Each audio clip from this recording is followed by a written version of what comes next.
This is the part of the economics class that you've been waiting for, but you didn't know it. This is where we finally get to talk about policy analysis properly. We're not going to do anything new, but we will use our existing knowledge to properly talk about inflation. We know the definition.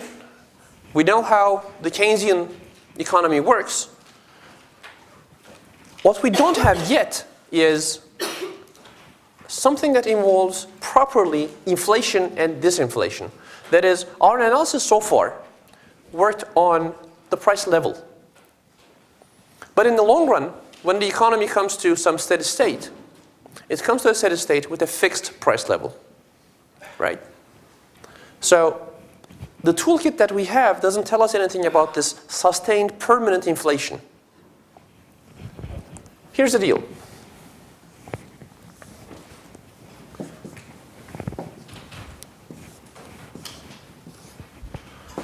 You have your aggregate supply, you have your aggregate demand, you have your potential. And we're here. We've seen this a zillion times so far. The question is, okay, this seems to suggest that this gave us a lot of tools to think about how the economy gets to its long-run equilibrium, what the adjustment is, right? What happens when you do economic policy, how you move aggregate demand around. Very good. But it doesn't tell us quite enough about this question of, why is there inflation? Okay, and we're Turkish. That's question number one still for us. We're going to come back to this in a moment. We will begin with what is called an empirical regularity. Empirical regularity. Someone looks at the world and says, such and such seems to be happening. In our case, that someone is a Mr. Phillips. This is a very important guy.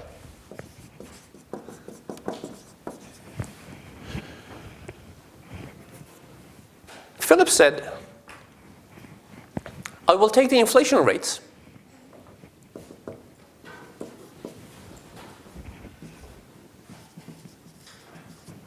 and the unemployment rates in England.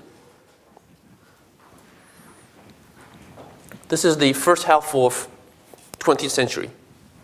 So I'm going to look at the annual inflation rate in 1939, the unemployment in 1939, the inflation rate in 1940, the unemployment rate in 1940. And I'm going to just plot these. I'm going to just put the points. What does it look like? That's the empirical regularity question. Okay? Empirically, when we look at the world, does it seem like there's any relationship? Okay, Phillips said, it looks like this. Well, why does it look like this? So there are several ways economists refer to such empirical relationships. You can call it an empirical regularity. In general, people call it a stylized fact. Stylized fact is, if I tell you that unemployment and inflation are inversely related, that's a stylized fact. Because they don't have to be inversely related every single day, year, right? Your points are usually like this. So they haven't been inversely related on every single point, but on average, it seems like there's this downward slope to the relationship.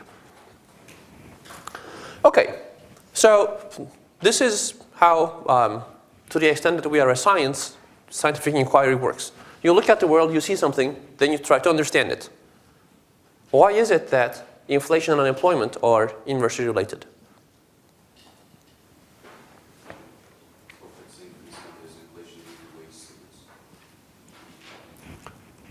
Let's do it properly. Okay, that's about right.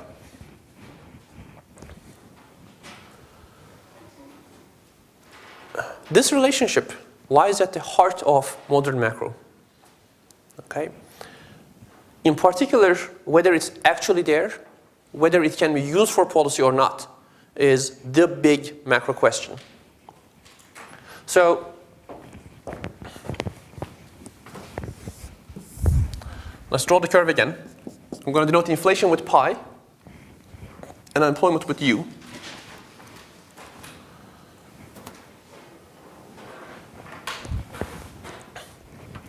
The question is, can I use my macroeconomics knowledge to understand how this comes about? The answer is yes.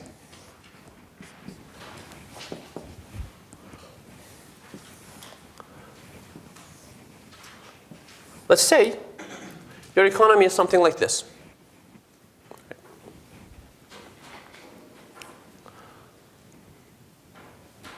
Let's also say there are random shocks to your aggregate demand curve. It's important that these are random shocks. So, for example, sometimes people feel more like investing, sometimes people feel less like investing. Why is that? For reasons not related to policy. Okay? So this is not the central bank on purpose doing this. This is not the government on purpose doing this. Okay? You know, your country wins the World Cup, everybody feels great, we consume a lot, aggregate demand increases. Okay?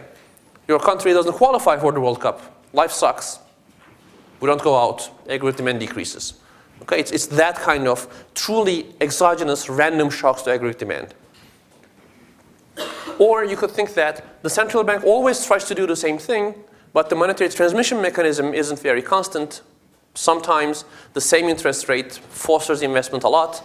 Sometimes it hinders investment. Okay, so aggregate demand moves around, but it moves around randomly. Now, think of a year where aggregate demand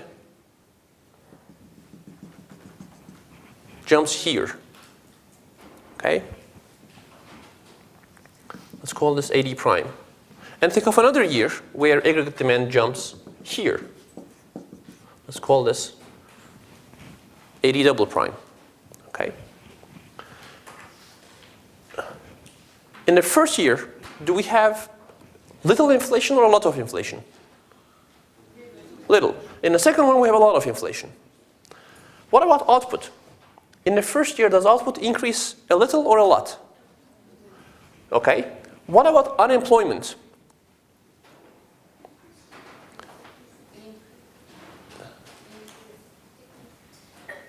So if output is increasing, unemployment will decrease.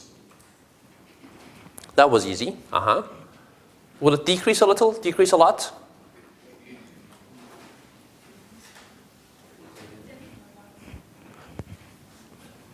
In the first year, so the first year is this, right? If aggregate demand moves here, you have some inflation and some increase in output. What happens to unemployment? Yes, it decreases, and it decreases a little. A little compared to what? Compared to your second year. Here you have a lot of inflation, right? But what happens to output? Output increases a lot, right? Output increases a little, output increases a lot. Unemployment decreases a little, unemployment decreases a lot. Okay? So that says, this is telling me that if it's aggregate demand moving around, right? The same movement in aggregate demand that that generates a lot of inflation, okay, will also generate a lot of decrease in the unemployment rate. So when inflation is high, unemployment will be low. When inflation is low, unemployment will be high. Okay? Boy, that looks like that. Apparently, I can understand why there would be this is called a Phillips curve. Why there would be a Phillips curve relationship. So Phillips curve is a relationship between unemployment and inflation, right? And it stems from your aggregate demand, aggregate supply analysis. When aggregate demand moves around, we'll talk about this once more, okay? When aggregate demand increases, that leads to inflation, okay? When aggregate demand increases, that leads to higher output. Very good. To produce more, we have to use more labor. That means unemployment will decrease, okay? So high inflation is associated with low unemployment. This is exactly what this says, right? High inflation is associated with low unemployment. Very good. That was easy. So in the 1960s, people figured this out. And a lot of very smart people figured this out. Okay? This isn't really 102 material. It took people a lot of time and a lot of thinking to see why the Phillips curve might not be an accident. Okay? Why is there a theoretical reason to think that unemployment and inflation might be inversely related? This opened the Pandora's box. Because suddenly people began to say, you know what? We seem to be at a point like this. Inflation is lowish, but there's a lot of unemployment. Do we like this? Would we rather have some more inflation but lower unemployment? Okay, so this is a policy question now. Do we prefer to be on this point or on, say, this point? See, second one, you're telling me that having some inflation is better than having unemployment, okay? And this was the general feeling for policymakers at the time. A lot of people said, we would prefer to be at a point like this than at a point like this. Can you do this? Can you use economic policy to create more inflation but lower unemployment through here? What can you do? So you could do both fiscal policy and monetary policy, right? Essentially, you're saying you need to increase aggregate demand. You can do it with government spending. In general, this is thought of as central banking. If you're the central bank, what should the central bank do? Increase money supply, decrease interest rates. Okay? So this says do expansionary policy, and do expansionary policy every year. Okay? The question then is, would that work? We took something that was a stylized fact, that was an empirical regularity that we understood, and turned it into a policy tool. Can you do this? That turns out to be a very interesting and very important question. Here's what happened. I'll tell you what the end result was, okay? And then we'll talk about why it happened. This is what happened. Okay? This is very sad. You don't get lower unemployment, but you do get higher inflation. This is 1970s. Right? So this is the US in the 1970s. You have like 10, 11, 12% inflation and still high unemployment, okay, or normal unemployment. So the question then becomes, well, what is wrong? Why is this happening?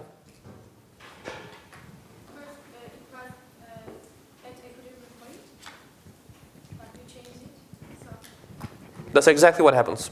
And in fact, someone won a Nobel Prize for saying what you just said. Okay? Ed Phillips said, look, all of this is happening because of the upward slope of the aggregate supply curve. You're moving aggregate demand, you're moving along the aggregate supply curve, right? The more aggregate demand increases, the more you move out in terms of output, like this. However, in the long run, we know that aggregate supply is vertical. In the long run, can you be at any point but the potential? No. You have to be at, you know that you will be at the potential. That's the definition of the potential. If in the long run you're at the potential, do you know how much of your labor force you will be using? Yes. Do you know what unemployment will be? Yes. The frictional and structurally unemployed people will be unemployed. So in the long run, we know what unemployment will be. Did we say anything about inflation? Does the long run unemployment rate depend on the inflation rate? This says, no, it doesn't. Okay? So how can we have a Phillips curve? If unemployment rate does not depend on the inflation rate, well, what is this then? Wow, you're clever people. Yes. Just like you have a short-run aggregate supply curve, you have a short-run Phillips curve. But just like you have a potential output and the long-run aggregate supply that's vertical, there's also a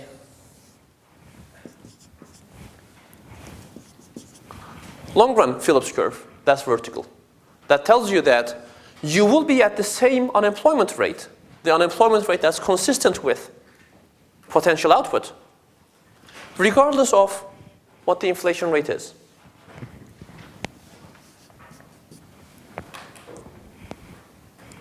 This is called the natural rate of unemployment. And we defined this before in the context of the potential. Now we're relating it to the Phillips curve.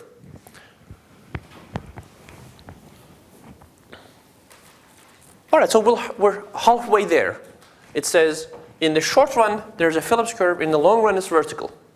Okay? But let's do the analysis completely. Let's see exactly why this is vertical in the long run. Right? That will require using this graph, but it will be ugly. Okay? I'm going to shift the curves all around the place. There will be like a zillion of these curves. That's the only difficult part of this class. But it will look ugly.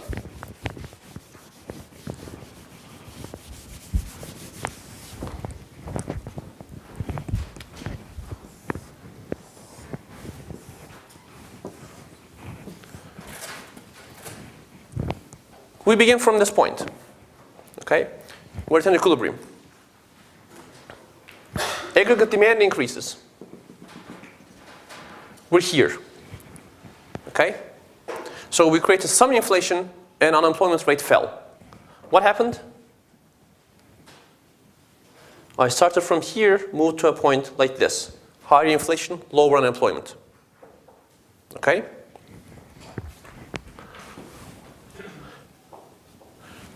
But then, can I stay at this point? Is this a long-run equilibrium point? Okay, very good. What will happen? Aggregate supply will shift. Let's work out the mechanism. What will happen here? Remember that here, because there's inflation and because we assumed real wages are sticky, real wages are low. People are working too much. The wages will begin to increase. What happens to profits when wages increase? They decrease. When profits decrease, what happens to aggregate supply?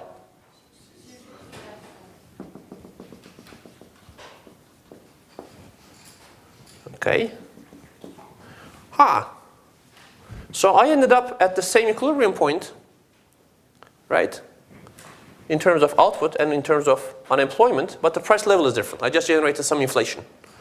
That's exactly this, right? I generated some inflation.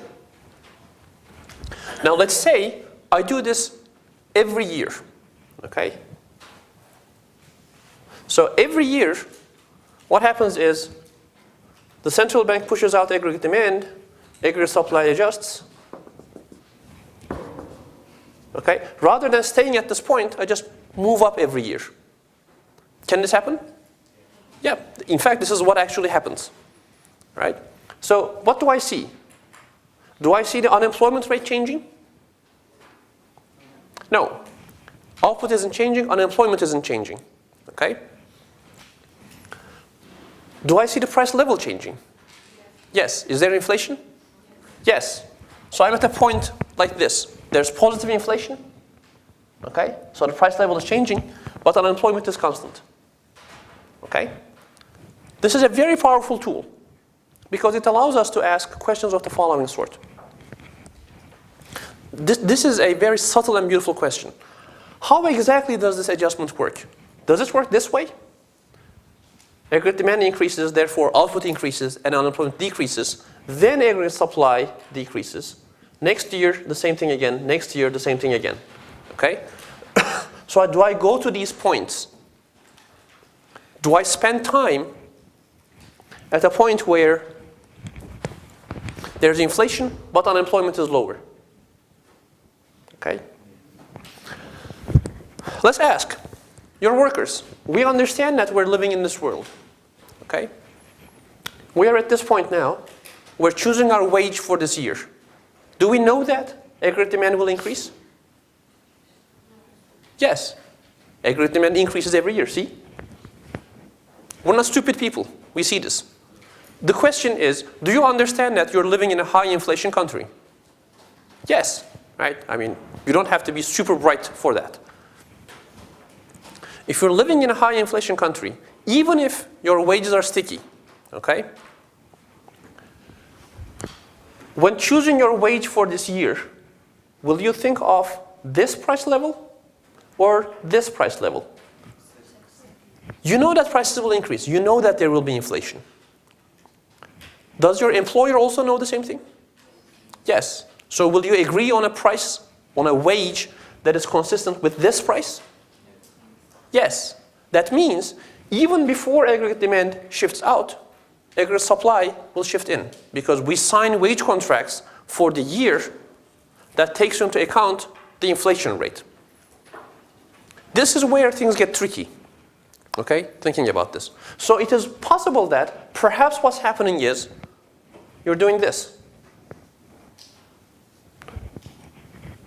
Because people expect, this is the key word, expect aggregate demand to increase, wages increase first, there is unemployment because real wage is high, but once aggregate demand increases, it brings us back to the equilibrium.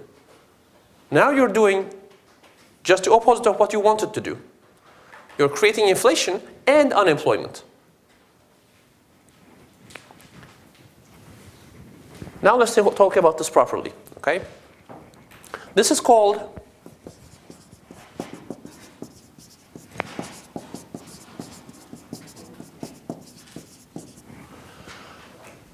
rational expectations.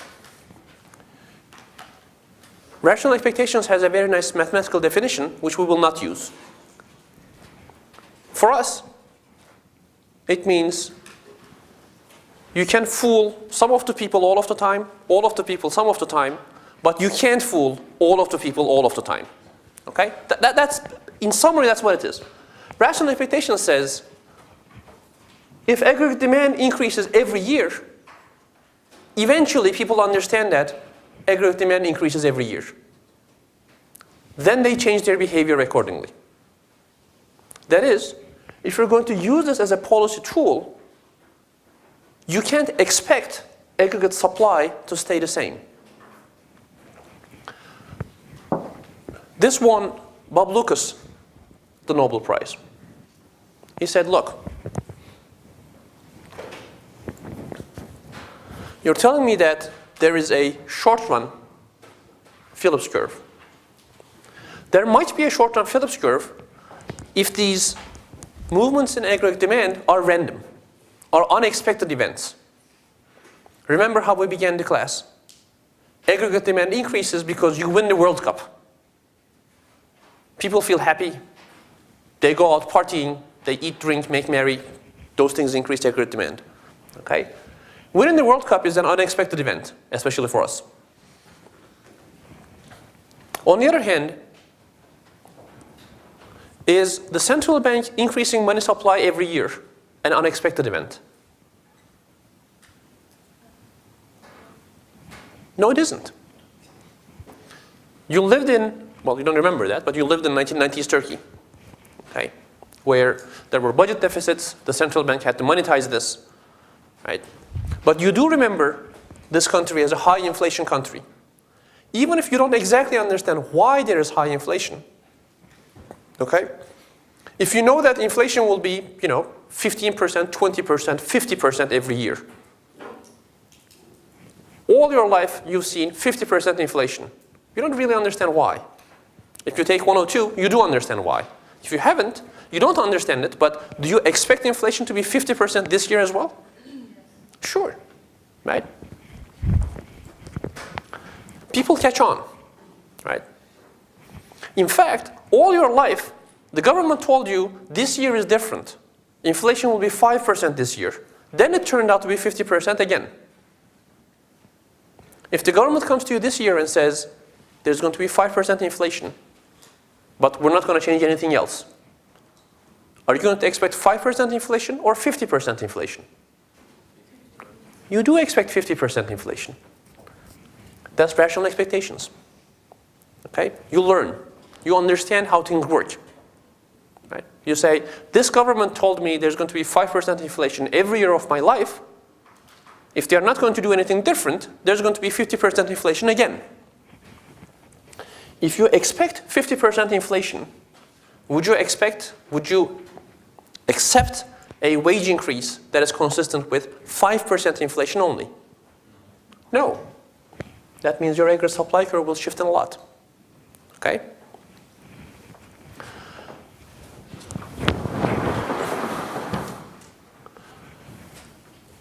This is a beautiful theory that is extremely helpful. So we want to ask questions of the following sort.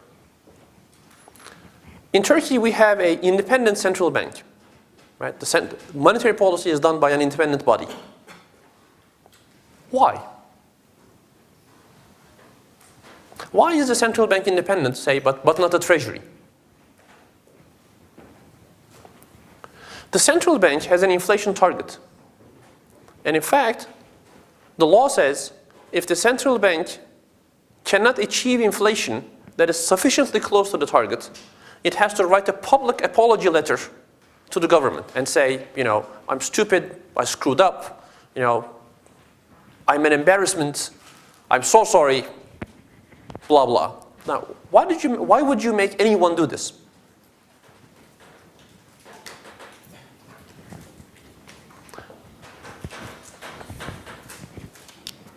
We should be able to understand this, right? I mean, we know quite a bit of economics now. And that law should serve some purpose. Well, what purpose does it serve?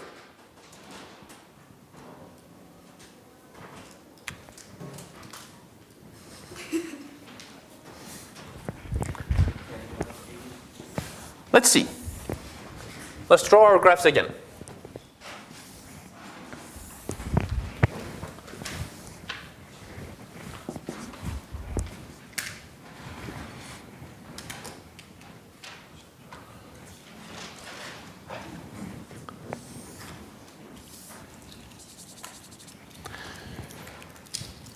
We begin here. We are at an equilibrium point. We're at a long-run equilibrium. Okay? Let's say this is the country that had 50% inflation throughout its history.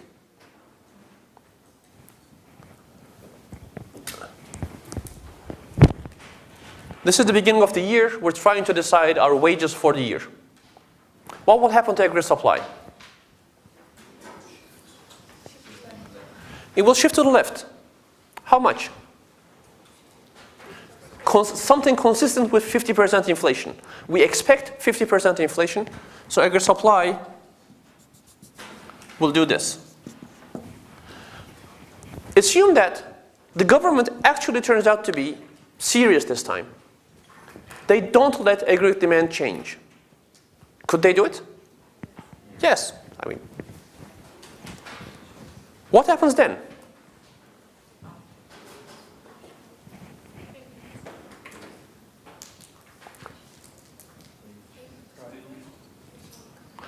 Let me ask you the good question. What happens to unemployment? Unemployment goes through the roof, right? People thought that aggregate demand would be pushed out by the government, either by monetary policy or by fiscal policy. Okay? So they changed their behavior consistent with that expectation. When they turned out to be wrong, suddenly they found that the real wage is too high. Okay? If that's the case, what happens to unemployment? Unemployment increases. See? Output decreases, unemployment increases. Ooh, that's terrible. Are we happy? Well, we're kind of happy. Look. What we expected was this to happen, right? So we would have, we started from this point, right? Inflation would be this high. We'll have this much inflation. But we would have no change in output. Okay? Is inflation really this high? No, it isn't. We came to this point. So we managed to have some, what? Deflation or disinflation? Very good. This is disinflation, right? Normally inflation was 50%, this much. This year inflation is only, well, I don't know, 10%. But we managed to have 10% inflation at the cost of a huge output loss. Okay? Inflation went down. Output also went down a lot. Unemployment went up. That really is a movement along your Phillips curve. Here's what happened. We were at a point like this. This is your 50% inflation. Okay? Suddenly inflation went to 10%. That's here. And unemployment increased. Are we happy? No.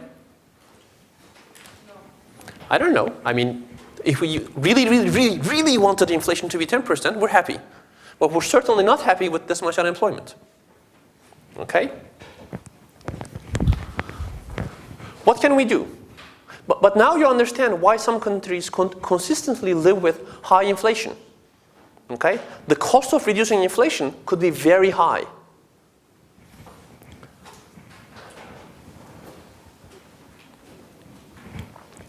What can we do? We find ourselves at this point. What will happen?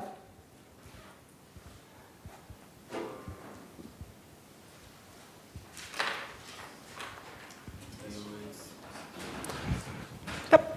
So one of two things will happen. Either we will do nothing. We are the policymakers now. So the labor market will slowly come to an equilibrium. That is, the real wage will fall, right? And aggregate supply will shift back here. So we will have actually a deflation. And this gap will close, right? How long would that take?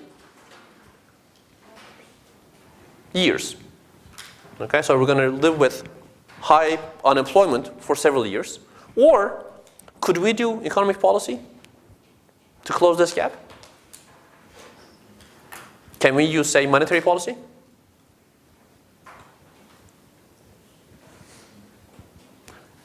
Would we increase interest rates or decrease interest rates? We would decrease interest rates. What would happen to aggregate demand if we decrease interest rates? It would shift out. We would come to this point. What would happen then? Then people say, yes, we knew it. See, 50% inflation. We turned out to be right. So rather than being at this point, we're back here again. Inflation is 50%, nothing happened to unemployment. Are we happy? Well, we got stuck with this stupid 50% inflation. How do you get rid of inflation? See, that's a very good question. Now let's do one more exercise.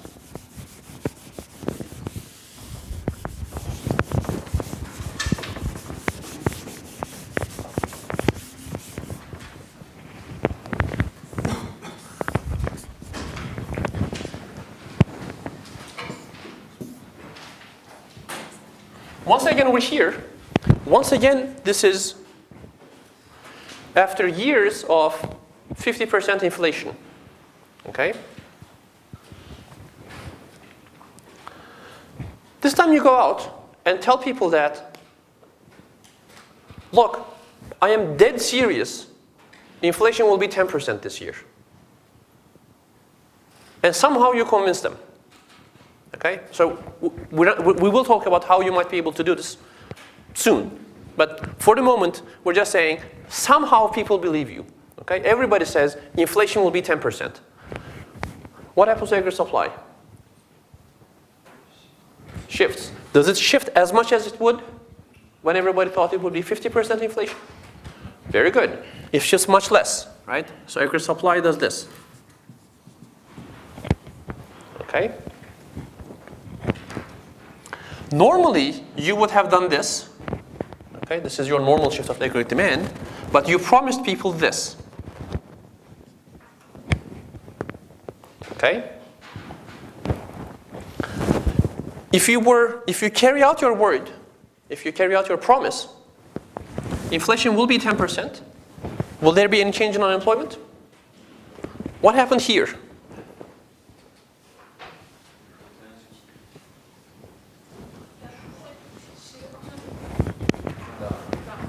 This is what happens. The short-term Phillips curve shifts. Okay? This is called the expectations augmented Phillips curve. Augmented'ın iyi bir Türkçesini söyleyemeyeceğim size şimdi ama mealen şu beklentilerle biçimlendirilmiş Phillips eğrisi. What this says is Phillips curve, the short-term Phillips curve depends on the expectations of inflation. Okay? Why is that? Because if people expect a little inflation, and in fact inflation is a little, then you will be at the potential. That is normal rate of unemployment. If people expect a lot of inflation, and inflation is a lot, you will still be at the potential. That's your long-run Phillips curve. Okay? But the point here is this. The Phillips curve takes its shape and location from the aggregate supply curve. The aggregate supply curve depends on your expectations because you sign your wage contracts based on your expectations. Okay? Now, here's the temptation. You're the government. Okay? Say, you're the prime minister. And it's the election year. Do you want unemployment to be low? Yes. She is the prime minister. You could be the chief advisor. You want unemployment to be low. Do you also want low inflation? No. Why not? I don't. Did you vote? Yes. Yes. Do you care about inflation, unemployment, things like this when you vote? Yes. Yes. Do you like high inflation? No. No. Would other people like high inflation? No. If you're the prime minister, do you want high inflation in an election year? No. No. That was better. Okay. So here's what I want you to think of. You somehow managed to convince people that inflation will be 10%. Okay? Why? I don't know. It's unclear why anyone would believe her, but we did. Okay? She went on TV and said, inflation this year will be 10%. And we said, all right, whatever, if she says so. So here's where aggregate supply is. Okay? Now, her government is choosing where to put aggregate demand. She controls both the fiscal policy and the monetary policy. Right? So this is Turkey in 1997, for example. You could do as you promised. Aggregate demand would be here. Okay? Normally, what would have happened? Normally, people would have expected 50% inflation. That is, aggregate supply would be here. And aggregate demand would be here. Normally, you would be here. Okay? If people believe your promise and you live up to the promise, you will be here. This is where this graph gets complicated, okay? So we should keep track of the points. So we begin from A. B is where we promise to be. Let's call this C. C is where we would normally be. Okay? Are these the choices that we are facing? That are facing us? No, they aren't. This is no longer an option. If people believed you, aggregate supply is here this year. Okay? This is your aggregate supply curve. You convince people that inflation will be 10%, aggregate supply shifted here. You cannot be at point C. This year, you have to be at some point along this aggregate supply curve. Do you see that? Okay? What happens if you increase aggregate demand like crazy? What happens if you increase aggregate demand like before to A double prime? What happens to output? You end up at this point, D. You convince people that inflation will be low. Okay? Because you convince people that inflation will be low, aggregate supply shifted a little. That is, you move to a lower Phillips curve. Okay? Then you said, ha, fooled you. Okay? And increased spending, decreased interest rates, printed money, do all of the sins of policymaking, aggregate demand jumps out. Okay? Now, are you moving along this Phillips curve, which is the fixed 50% expectations Phillips curve, or this Phillips curve? This is the 10% expectations. The second one. Okay? So if you do that, you're going to end up, say, at this point. That is, you have lower unemployment, but you also have lower inflation. It isn't quite 10%. See, look at this point. We began from here. This is 10%. This is what we promised.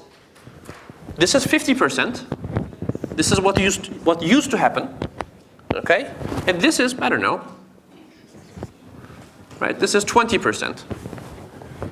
We lied. Okay? You tricked us. You made us believe inflation would be 10%, then caused inflation to be 20%. If we thought inflation would be 10%, but it turned out to be 20%, what happened to our real wages?